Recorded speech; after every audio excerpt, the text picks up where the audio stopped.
Apakah Ustaz Halil keturunan orang Arab? Nah.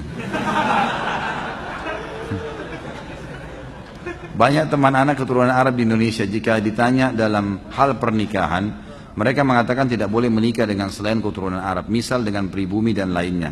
Dan harus menikah dengan keturunan Arab juga dengan alasan agar keturunannya atau marga Arabnya tidak hilang atau terputus.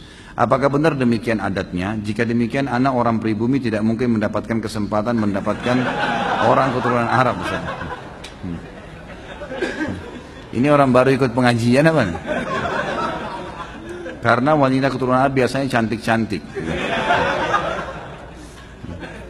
Lanjutnya saya nggak usah baca ya. Ini dan kalau laki-laki tampan seperti Ustadz katanya. Ini saya nggak tambah ya. Ada keturunan memang. Ya, kakek-kakek saya dari turunan Yaman. Tapi saya sudah pernah bilang teman-teman sekalian.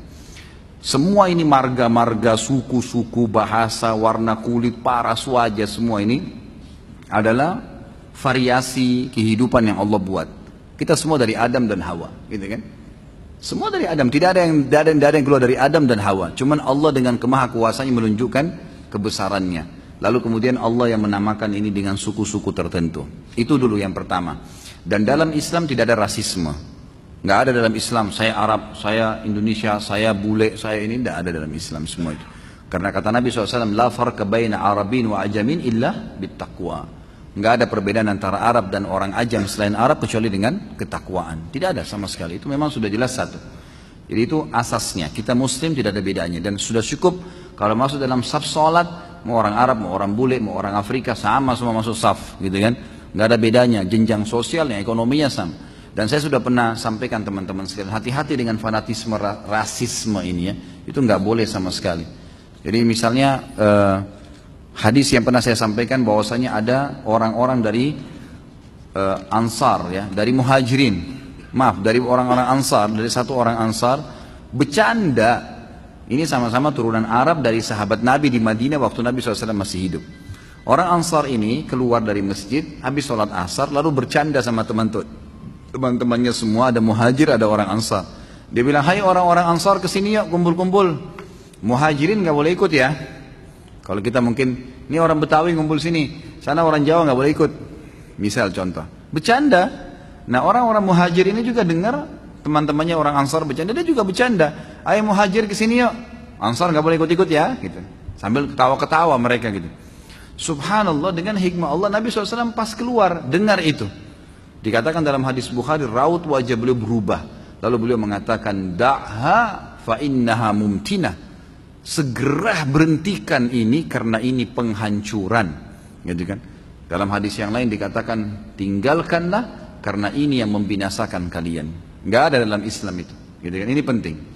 Termasuk di dalamnya masalah pergaulan, pertemanan, patokannya ketakwaan, pernikahan, semua itu. Cuma memang dalam Islam khusus masalah pernikahan kita tidak dipaksa, gitu kan? Boleh menikah dengan siapa saja. Tetapi ada anjuran dalam Islam untuk menikah dengan sepadan namanya. Sepadan itu sekufu. Kufu itu bisa masuk juga maknanya sama makanannya, sama bahasanya, ya gitu. Sama poster tubuhnya, ya, mendekati warna kulitnya. Itu semuanya itu namanya kufu.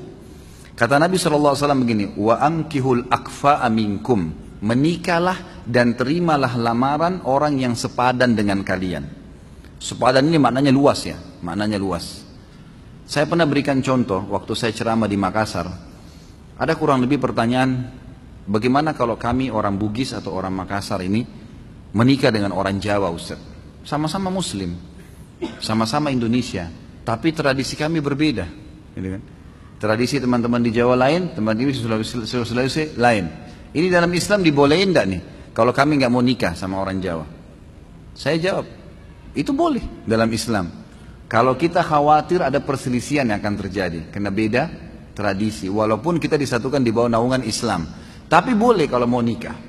Boleh tidak menikah, boleh menikah. Itu hak mereka memilih. Masalah dia nanti menikah boleh, tapi ingat menikah dengan orang yang berbeda tidak sekufu dengan kita. Misal orang Indonesia nikah sama orang bule. Ini hidup di alam mana, makanannya lain, cuaca biasa negaranya berbeda, kemudian kita juga terbiasa dengan makanan, terbiasa dengan pakaian dan seterusnya, lalu menikah. Bolehkah sama-sama muslim? Boleh. Tapi ingat, kita harus butuh ekstra, ada ekstra adaptasi, kan? Harus adaptasi dengan makanannya, dengan kebiasaan keluarganya, hal-hal yang mubah dalam Islam, maka itu harus ada adaptasi. Kalau bisa silahkan, gitu kan? Kalau tidak, maka lebih aman orang yang sepadan. Tapi boleh, bukan tidak boleh. Kita lihat Nabi SAW waktu di zaman beliau itu ekspansi Islam sudah ada ya. Tapi rata-rata istri beliau dari orang-orang Arab di Madinah dan di Mekah, gitu kan? Ada Maria Kiti dari Mesir, tapi satu orang itu. Artinya boleh, bukan tidak boleh. Tetapi berarti kita harus punya ekstra. Ini kalau memang berbeda sama sekali ya. Lain kalau kayak misalnya dibahasakan tadi sama akh yang bertanya. Ada turunan Arab kayak saya dan teman-teman yang lain, kemudian tinggal di Indonesia. Sudah sebahasa, sudah sama-sama sama cuacanya, sama keadaannya, maka tidak ada masalah. Dan orang-orang yang fanatisme seperti ini sebenarnya tidak benar, gitu kan? Mengatakan kami turunan Arab tidak boleh nikah kecuali dengan orang Arab, itu pemahaman agama nggak benar. Bilal radhiyallahu anhu dinikahkan oleh Nabi SAW dengan Zainab, gitu kan? Salah satu wanita yang terkenal dari orang Mekah, tuan istrinya Bilal itu.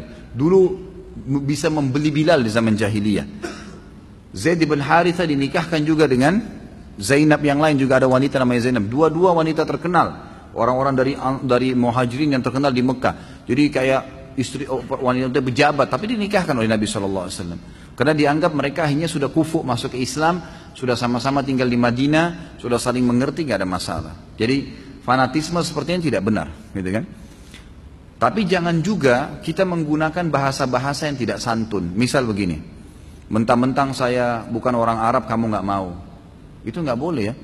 Mentang-mentang saya bukan orang Jawa, kamu nggak mau. Jadi kita seperti menjatuhkan dia, seakan-akan harus kamu terima. Belum tentu kan gitu. Karena bisa saja kita juga nanti tidak sekufu. Artinya gini, ada orang, saya kasih contoh yang lain. Ada orang sekolahnya terlalu tinggi, si laki-laki atau si perempuan, menikah dengan orang yang tidak berpendidikan misalnya. Dan ini nanti mungkin bisa masuk tapi harus ekstra adaptasi. Karena retorika bahasa berbeda, ini berbeda memang nggak bisa gitu kan. Maka akan sulit.